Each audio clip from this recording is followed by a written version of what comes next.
بسم اللہ الرحمن الرحیم۔ پارہ نمبر 29، حصہ نمبر 3، سورہ جن۔ یہ صورت مکی ہے اور اس میں 28 آیتیں اور 2 رکوع ہیں۔ شروع اللہ کے نام سے جو سب پر مہربان ہے، بہت مہربان ہے۔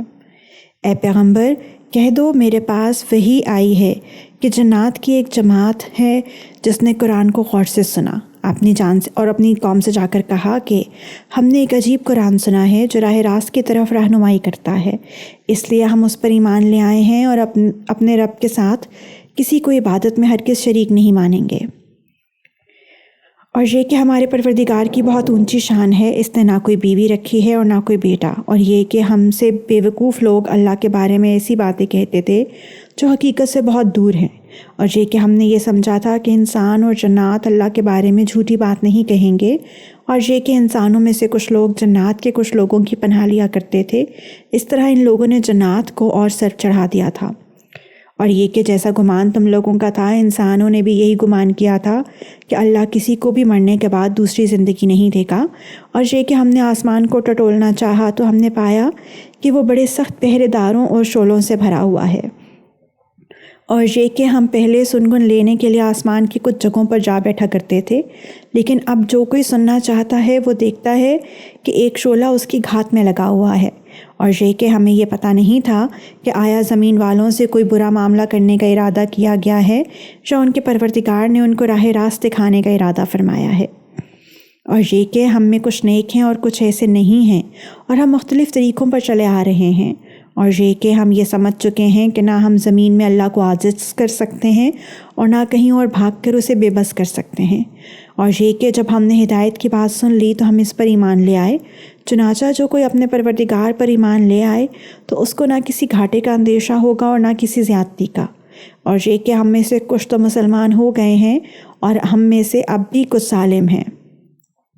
چنانچہ جو اسلام لا چکے ہیں انہوں نے ہدایت کا راستہ ڈھونڈ لیا ہے، اور رہے وہ لوگ جو ظالم ہیں تو وہ جہنم کا ایندھن ہیں۔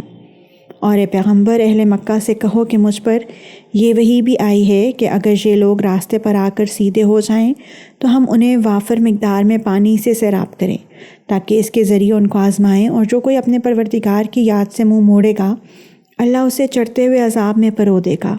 اور یہ کہ سجدے تو تمام تر اللہ ہی کا حق ہیں، اس لیے اللہ کے ساتھ کسی اور کی عبادت مت کرو۔ اور یہ کہ جب اللہ کا بندہ اس کی عبادت کرنے کے لیے کھڑا ہوا تو ایسا معلوم ہوا جیسے یہ لوگ اس پر ٹوٹے پڑ رہے ہیں۔ کہہ دو کہ میں تو صرف اپنے پروردگار کی عبادت کرتا ہوں اور اس کے ساتھ کوئی شریک نہیں مانتا۔ کہہ دو کہ نہ تمہارا کوئی نقصان میرے اختیار میں ہے اور نہ کوئی بھلائی۔ کہہ دو کہ مجھے اللہ سے نہ کوئی بچا سکتا ہے اور نہ میں اسے چھوڑ کر کوئی پناہ کی جگہ پا سکتا ہوں۔ البتہ جس چیز پر مجھے اختیار دیا گیا ہے وہ اللہ کی طرف سے بات پہنچا دینا اور اس کے پیغامات ہیں، اور جو کوئی اللہ اور اس کے رسول کی نافرمانی کرے گا تو اس کے لیے جہنم کی آگ ہے جس میں ایسے لوگ ہمیشہ ہمیشہ رہیں گے، اور یہ لوگ نافرمانی کرتے رہیں گے یہاں تک کہ جب وہ چیز انہیں نظر آ جائے گی جس سے انہیں ڈرایا جا رہا ہے تو اس وقت انہیں پتہ چل جائے گا کہ کس کے مددگار کمزور ہیں اور کون تعداد میں کم ہے۔ کہہ دو کہ مجھے معلوم نہیں ہے کہ جس چیز سے تمہیں ڈرایا جا رہا ہے آیا وہ نزدیک ہے یا میرا پروردگار اس کے لیے کوئی لمبی مدت مقرر فرماتا ہے۔ پھر وہی سارے بھید جاننے والا ہے، چنانچہ وہ اپنے بھید پر کسی کو مطلع نہیں کرتا سوائے پیغمبر کے جسے اس نے اس کام کے لیے پسند فرما لیا ہو۔ ایسی صورت میں وہ اس پیغمبر کے آگے اور پیچھے کچھ محافظ لگا دیتا ہے تاکہ اللہ جان لے کہ انہوں نے اپنے پروردگار کے پیغامات پہنچا دیے ہیں، اور وہ ان کے سارے حالات کا احاطہ کیے ہوئے ہے، اور اس نے ہر چیز کی پوری طرح گنتی کر رکھی ہے۔ سورہ مزمل۔ یہ صورت مکی ہے اور اس میں 20 آیتیں اور 2 رکوع ہیں۔ شروع اللہ کے نام سے جو سب پر مہربان ہے، بہت مہربان ہے۔ اے چادر میں لپٹنے والے، رات کا تھوڑا حصہ چھوڑ کر باقی رات میں عبادت کے لیے کھڑے ہو جایا کرو۔ رات کا آدھا حصہ یا آدھے سے کچھ کم کر لو یا اس سے کچھ زیادہ کر لو، اور قرآن کی تلاوت اطمینان سے صاف صاف کیا کرو۔ ہم تم پر ایک بھاری کلام نازل کرنے والے ہیں۔ بے شک رات کے وقت اٹھنا ہی ایسا عمل ہے جس سے نفس اچھی طرح کچلا جاتا ہے اور بات بھی بہتر طریقے پر کہی جاتی ہے۔ دن میں تو تم لمبی مصروفیت میں رواں دوا رہتے ہو، اور اپنے پروردگار کے نام کا ذکر کرو اور سب سے الگ ہو کر پورے کے پورے اسی کے ہو رہو۔ وہ مشرق اور مغرب کا مالک ہے، اس کے سوا کوئی معبود نہیں، اس لیے اسی کو کارساز بنا لو، اور جو باتیں یہ کافر لوگ کہتے ہیں ان پر صبر سے کام لو اور خوبصورتی کے ساتھ ان سے کنارہ کر لو۔ اور تمہیں جھٹلانے والے جو عیش و عشرت کے مالک بنے ہوئے ہیں ان کا معاملہ مجھ پر چھوڑ دو اور انہیں تھوڑے دن اور مہلت دو۔ یقین جانو ہمارے پاس بڑی سخت بیڑیاں ہیں اور دہکتی ہوئی آگ ہے، اور گلے میں پھنس جانے والا کھانا ہے اور دکھ دینے والا عذاب ہے۔ اس دن جب زمین اور پہاڑ لرز اٹھیں گے اور سارے پہاڑ ریت کے بکھرے ہوئے تودے بن کر رہ جائیں گے۔ جھٹلانے والو، یقین جانو ہم نے تمہارے پاس تم پر گواہ بننے والا ایک رسول اسی طرح بھیجا ہے جیسے ہم نے فرعون کے پاس ایک رسول بھیجا تھا۔ پھر فرعون نے رسول کا کہنا نہیں مانا تو ہم نے اسے ایسی پکڑ میں لے لیا جو اس کے لیے زبردست وبال تھی۔ اگر تم بھی نہ مانے تو پھر اس دن سے کیسے بچو گے جو بچوں کو بوڑھا بنا دے گا اور جس سے آسمان پھٹ پڑے گا؟ اللہ کے وعدے کو تو پورا ہو کر رہنا ہے۔ یہ ایک نصیحت کی بات ہے، اب جو چاہے اپنے پروردگار کی طرف جانے والا راستہ اختیار کر لے۔ اے پیغمبر، تمہارا پروردگار جانتا ہے کہ تم 2/3 رات کے قریب اور کبھی آدھی رات اور کبھی 1/3 رات تہجد کی نماز کے لیے کھڑے ہوتے ہو، اور تمہارے ساتھیوں میں سے بھی ایک جماعت ایسا ہی کرتی ہے، اور رات اور دن کی ٹھیک ٹھیک مقدار اللہ ہی مقرر فرماتا ہے۔ اسے معلوم ہے کہ تم اس کا ٹھیک حساب نہیں رکھ سکو گے، اس لیے اس نے تم پر عنایت فرما دی ہے۔ اب تم اتنا قرآن پڑھ لیا کرو جتنا آسان ہو۔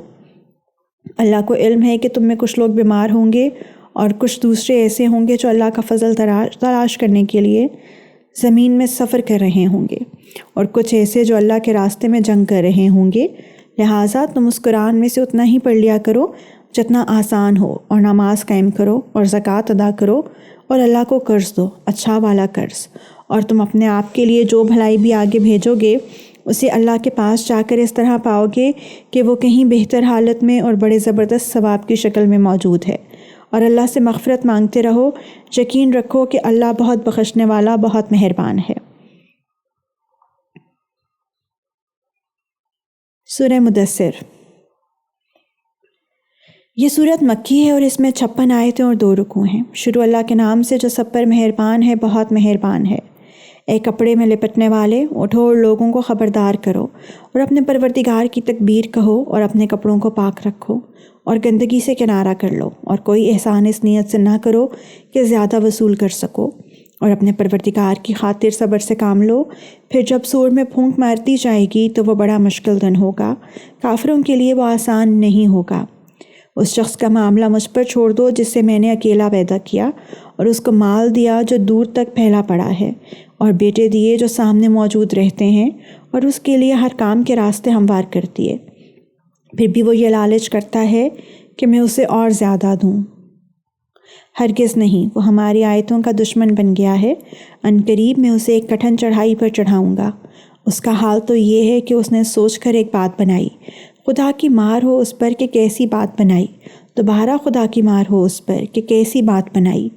پھر اس نے نظر دوڑائی، پھر تیوری چڑھائی اور منہ بنایا، پھر پیچھے کو مڑا اور غرور دکھایا، پھر کہنے لگا کہ کچھ نہیں، یہ تو ایک روایتی جادو ہے، کچھ نہیں، یہ تو ایک انسان کا کلام ہے۔ عنقریب میں اس شخص کو دوزخ میں جھونک دوں گا، اور تمہیں کیا پتہ کہ دوزخ کیا چیز ہے۔ وہ نہ کسی کو باقی رکھے گی اور نہ چھوڑے گی۔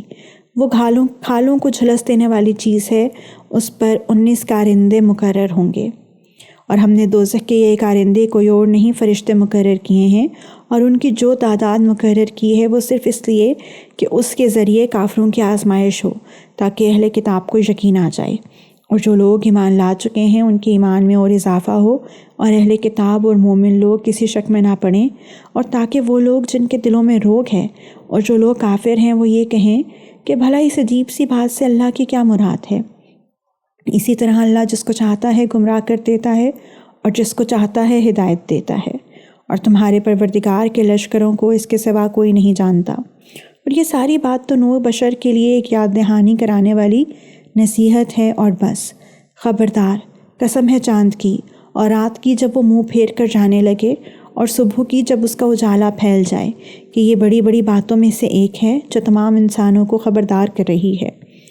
تم میں سے ہر اس شخص کو جو آگے بڑھنا یا پیچھے ہٹنا چاہے، ہر شخص اپنے کرتوت کی وجہ سے گروی رکھا ہوا ہے، سوائے دائیں ہاتھ والوں کے کہ وہ جنتوں میں ہوں گے۔ وہ پوچھ رہے ہوں گے مجرموں کے بارے میں کہ تمہیں کس چیز نے دوزخ میں داخل کر دیا۔ وہ کہیں گے کہ ہم نماز پڑھنے والوں میں سے نہیں تھے، اور ہم مسکین کو کھانا نہیں کھلاتے تھے، اور جو لوگ بیہودہ باتوں میں گھستے ہم بھی ان کے ساتھ گھس جایا کرتے تھے، اور ہم روز جزا کو جھوٹ قرار دیتے تھے، یہاں تک کہ وہ یقینی بات ہمارے پاس آ ہی گئی۔ چنانچہ سفارش کرنے والوں کی سفارش ایسے لوگوں کے کام نہیں آئے گی۔ اب ان لوگوں کو کیا ہو گیا ہے کہ یہ نصیحت کی بات سے منہ موڑے ہوئے ہیں، اس طرح جیسے وہ جنگلی گدھے ہوں جو کسی شیر سے ڈر کر بھاگ پڑے ہوں۔ بلکہ ان میں سے ہر شخص یہ چاہتا ہے کہ اسے کھلے ہوئے صحیفے پکڑا دیے جائیں۔ ہرگز نہیں، بات اصل میں یہ ہے کہ ان کو آخرت کا خوف نہیں ہے۔ ہرگز نہیں، یہ قرآن ہی ایک نصیحت ہے۔ اب جو چاہے اس سے نصیحت حاصل کر لیں، اور یہ لوگ نصیحت حاصل کریں گے نہیں، اللہ یہ کہ اللہ ہی ایسا چاہے۔ وہی اس بات کا اہل ہے کہ اس سے ڈرا جائے، اور وہی اس کا اہل ہے کہ لوگوں کی مغفرت کرے۔